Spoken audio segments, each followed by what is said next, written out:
পাট্টার দাবিতে দাসপুরে উত্তেজনা, রাজ্য সড়ক অবরোধ করে বিক্ষোভ দেখাচ্ছেন এলাকার মানুষ। পাট্টা বিলিতে দুর্নীতির অভিযোগ করছেন তারা। অবরোধে ঘাটাল মেদিনীপুর সড়কে যানজট তৈরি হয়েছে। কি পরিস্থিতি, কথা বলবো আমাদের প্রতিনিধি সুকান্তর সঙ্গে। সুকান্ত, কি দাবি করছেন এই বিক্ষোভকারীরা? কেন এরকম একটা কাজের দিনে রাস্তা অবরোধ করে রেখেছেন? দেখো মিমি, এলাকার যারা বিক্ষোভ দেখাচ্ছেন তাদের দাবি যে তারা আদিবাসী সম্প্রদায়ের মানুষ, তারা পাট্টা পাওয়ার যোগ্য, অথচ দীর্ঘদিন প্রশাসনিক দপ্তরে পাট্টার জন্য আবেদন করেছেন কিন্তু পাট্টা পাচ্ছেন না।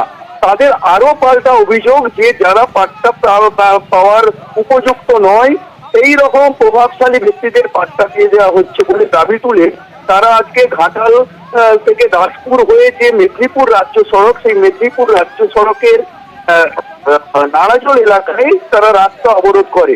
প্রায় 10টা থেকে এই অবরোধ চলছে। এখনো পর্যন্ত অবরোধের ফলে যানজটের সৃষ্টি হয়েছে। দাসপুর থানার পুলিশ অবশ্য ঘটনাস্থলে পৌঁছেছেন। তারা অবরোধকারীদের বুঝিয়ে রাস্তা অবরোধ তোলার চেষ্টা চালাচ্ছেন, কিন্তু এখনো পর্যন্ত রাস্তা অবরোধের ছেড়ে যানজটের সৃষ্টি হয়েছে। এই নিয়ে আমরা দাসপুর 1 ব্লকের বিএলআরওর সাথে যোগাযোগ করেছিলাম। তিনি অবশ্য দাবি করেছেন যে বেশ কিছু মানুষকে, এই এলাকার মানুষকে পাট্টা দেওয়া হয়েছে, কিন্তু জমির শ্রেণীর গন্ডগোল থাকার জন্য তারা ঊর্ধ্বতন কর্তৃপক্ষকে জানিয়েছে এবং সেই জমির সমস্যার সমাধান হয়ে গেলে তারা আবার পুনরায় নতুন করে বেশ কিছু মানুষকে পাট্টা দিতে পারবে। এক কথায় উঠেছে এখনো পর্যন্ত অবরোধ চলছে এবং সেই অবরোধের জেরে দীর্ঘ যানজটের সৃষ্টি হয়েছে। চরম সমস্যার মধ্যে পড়েছে নিত্য যাত্রীরা। এদিকে অবশ্যই সুকান্ত, অনেক ধন্যবাদ।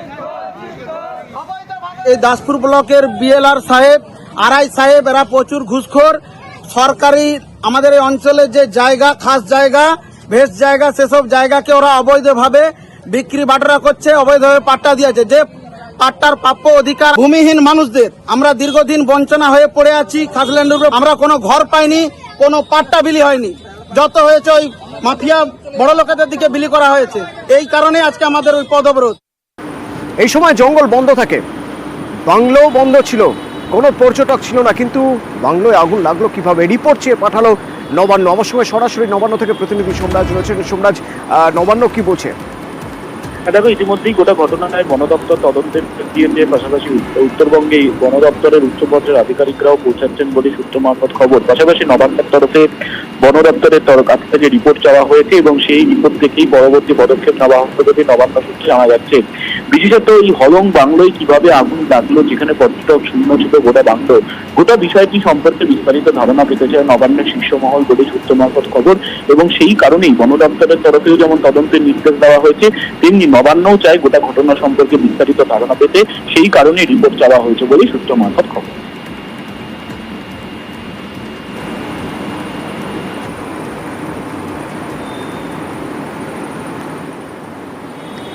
হলং বাংলো পুড়ে ছাই, এক রাত আগুন, ঘন্টা খানেকের মধ্যে। কাঠের বাংলো ছিল, মন খারাপ পর্যটকদের।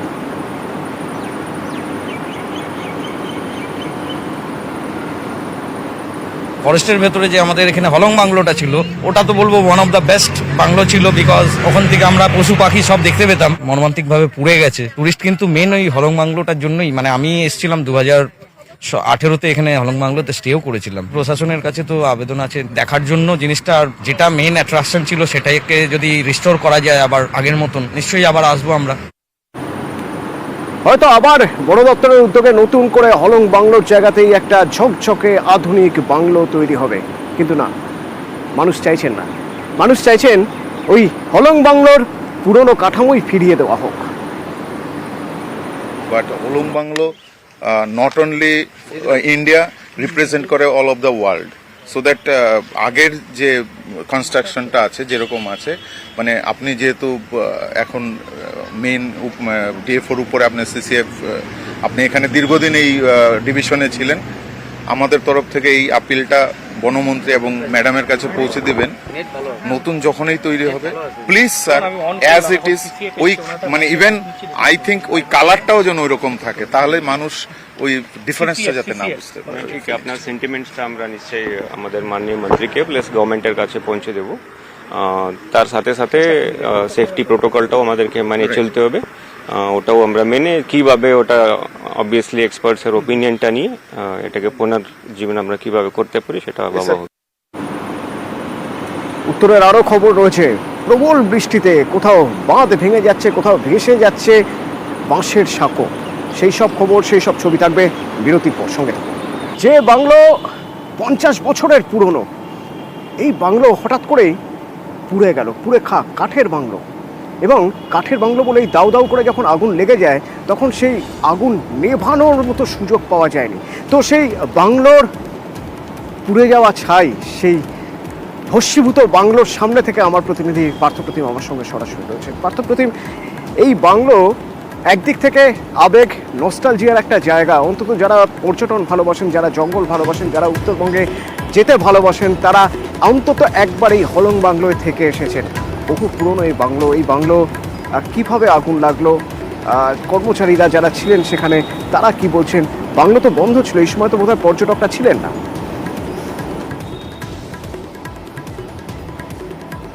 একেবারেই তাই, কারণ 15 জুন পর্যন্তই কিন্তু এই জঙ্গল খোলা ছিল এবং 16 জুন থেকে 14 সেপ্টেম্বর পর্যন্ত কিন্তু একেবারে টানা 3 মাস কিন্তু এই জঙ্গল বন্ধ থাকবে, উত্তরবঙ্গ প্রায় সব জঙ্গল। তারই মাঝে যে এই দুর্ঘটনাটি ঘটলো, ভয়াবহ অগ্নিকাণ্ড, ছবিতেই পরিষ্কার এবং দাউ দাউ করে জ্বলছে পর্যটকদের, দেশ বিদেশের পর্যটকদের অতি প্রিয় এই হলং বাংলো, এবং যার সঙ্গে আবেগ জড়িয়ে আছে এখানকার সাধারণ মানুষের। এবং এই যে মাদারিহাট এবং আলিপুরদুয়ারের মাঝে যে পর্যটন কেন্দ্রগুলি গড়ে উঠেছে, পর্যটন ব্যবসা রমরমিয়ে চলছে, তার মূল কেন্দ্র কিন্তু এই হলং বাংলো। যে কথা তুমি বলছিলে, যারা পর্যটকরা উত্তরবঙ্গে বেড়াতে আসেন তাদের কিন্তু প্রথম ডেস্টিনেশন, তারা চান যে একবার হলং বাংলোতে রাত কাটিয়ে যাবেন। কেননা এই কাঠের বাংলো বহু পুরনো বাংলো, এবং এই কাঠের বাংলো যে বহুতল কাঠের বাংলো, সেখানে কিন্তু এখানে পর্যটকরা আসছিলেন, টুরিস্টরা আসছিলেন এখানে? না, পর্যটকদের একেবারে এখানে অ্যালাউ নেই। এই 16 জুন থেকে একদম পর্যটকদের অ্যালাউ নেই, একদম টানা 14 সেপ্টেম্বর পর্যন্ত কিন্তু পর্যটকদের এখানে কোনো রকম নিষেধাজ্ঞা জারি আছে, কোনো রকম পর্যটক ঢুকতে পারবে না, অর্থাৎ ডে ভিজিটও করতে পারবে না পর্যটকরা। কিন্তু কীভাবে আগুন লাগলো, এবং যেটা বন দপ্তর প্রাথমিকভাবে যেটা বলেছে যে শর্ট সার্কিট থেকে আগুন লেগেছে, ইভেন একটি এসি মেশিনও ব্লাস্ট করেছে। তাহলে যেখানে কোনো পর্যটক শূন্য এই বনবাংলো, সেখানে এসি মেশিনে আগুন লাগলো কীভাবে, বা এই যে পর্যটক শূন্য বনবাংলোতে শর্ট সার্কিট হলো কীভাবে, এইসব প্রশ্ন কিন্তু উঠছেই।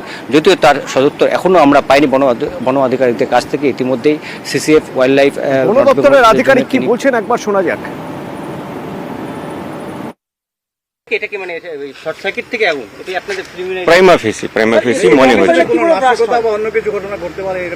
না না, তো যেহেতু এখানে মানে কারো এরকম অ্যাঙ্গেল তো আমরা দেখছি না, যেহেতু এটা আমাদের নিজের বাংলা, ওর তো বাইরের লোক এখানে কেউ আসার সম্ভাবনাও নেই, আর আমাদের নিজের লোকই দেখাশোনা এসি যারা মানে আমাদের স্টাফরা যারা প্রত্যক্ষদর্শী আছে, ওরা এরকম বলেছে কি যারা আগুন নিবানের চেষ্টা করছে, ওরা বলছে কি প্রথম যখন আগুন লেগেছিল ওরা ফায়ার এক্সটিংগুইশার দিয়ে যখন চেষ্টা করলো, তারপরে ওরা নিভাতে পারেনি। তারপরে কিছু মিনিটের মধ্যেই এসিটা ওখানে বাইরের ইউনিটটা বার্স্ট করে আগুনটা আরও বেশি লেগে গেছে। যেহেতু কাঠ এত তাড়াতাড়ি আগুন ধরে দিয়েছে অলরেডি, তো ওটাকে আর মানে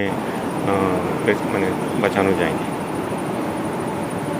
হলং বাংলো নিয়ে ইতিমধ্যেই তদন্ত শুরু করেছে বন দপ্তর, কিন্তু পর্যটক থেকে শুরু করে ব্যবসায়ীরা কেউই মেনে নিতে পারছেন না হলং বাংলো এইভাবে পুড়ে যাওয়া। এত অতন্ত্র প্রহরী থাকে, এত নজরদারি থাকে, এতে করে আগুন লাগে গেল, কেউ দেখলো না, এটা তো নেগলিজেন্স দ্বারা কি বলবো। এটা ঐতিহ্যময় একটা বাংলো, সেই বাংলোটা আজকে আগুন বুঝতে বুঝে যাচ্ছে। মানে দূর দূর থেকে লোক আছে হলমে এই বাংলায় থাকার জন্য, তাতে তো জঙ্গলের ক্ষতি হবে। এটা খুব আতঙ্কের বিষয় যে আমার নজরদারি অভাব আছে। বন দপ্তর এদের উপরে ভরসা করা খুব কঠিন এখন। পর্যটকরা বাচ্চা নিয়ে ফ্যামিলি নিয়ে আসে, যদি থাকতো তাহলে তো আরো ব্যাপারটা মর্মান্তিক হয়ে যেত।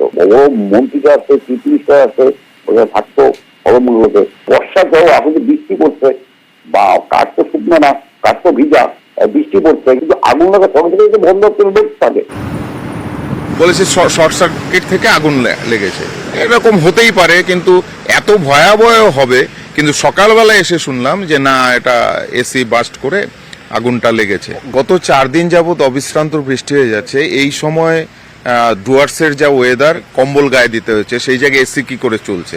আর 16 জুন থেকে সকাল থেকে জঙ্গল বন্ধ 3 মাসের জন্য, 90 দিনের জন্য। সেখানে পর্যটক থাকার কথা না, তাহলে এসি চলবে কেন? না চলে থাকে তাহলে বাস্ট হবে কি করে? অনেক কিছু ইন্ডিকেট করছে যে কিছু না কিছু ওখানে হয়েছে।